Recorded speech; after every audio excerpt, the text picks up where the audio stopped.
So while Kevin escapes the room, I'm going to tell you a little bit about the next piece and the next change in atmosphere for the quintet.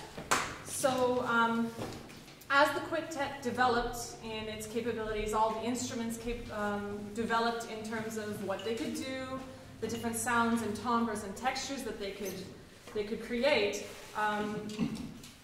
composers started to get more interested in this little ensemble, how interesting it was. Like, as opposed to a brass quintet, we have 5 very disparate instruments. You have 2 double reeds, and you have a single reed, and you have a flute that doesn't have a reed at all, and neither do I, but I'm a brass player, right? So you get a very unique sound using the woodwind quintet as your instrument. So as the orchestras began to decline in popularity and in funding and everything else, the composers thought it would be a great idea to start writing more chamber music. And so in around the 1950s or so, quintet music actually became, like, we actually had a boom in quintet music. So most of our repertoire comes from around that era. The piece we're going to play for you today is a piece by Ligeti, György Ligeti. He's a Hungarian composer. And he actually wrote a piano piece that was 11 movements long.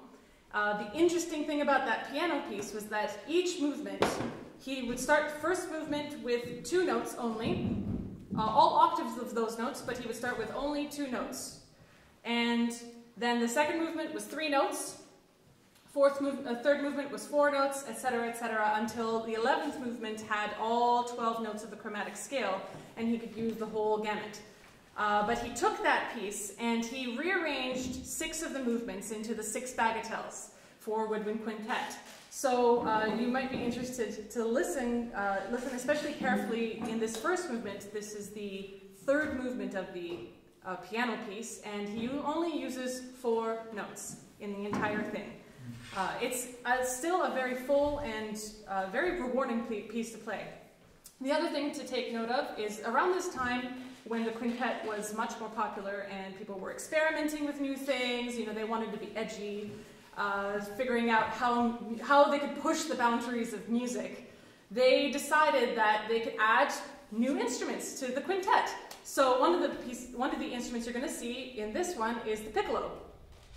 It's just a tiny, tiny flute, plays, I think it's an octave higher than, it's an octave higher than the flute, and it has a great, a very brilliant quality to it, and that really comes through in this music. The other really cool thing that you'll see is in the 3rd movement, we're going to play the 1st movement and the 3rd movement for you. In the 3rd movement, you're going to hear more of that wind pairing idea, where you'll hear 2 instruments swapping this ostinato rhythm, this repeating rhythm of it's a septuplet that happens over top of a very long melody. So sometimes it will be in the clarinet and the bassoon, sometimes it will be in the horn and the flute, but you'll get to follow it as it goes throughout the quintet. Yeah, she doesn't get it, but she gets the melody a lot. So to each their own. So I hope you enjoy it. This is going to be Ligeti's 2 of Ligeti's 6 bagatelles.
being a brass player, this is what happens. I swear it's condensation and not spit.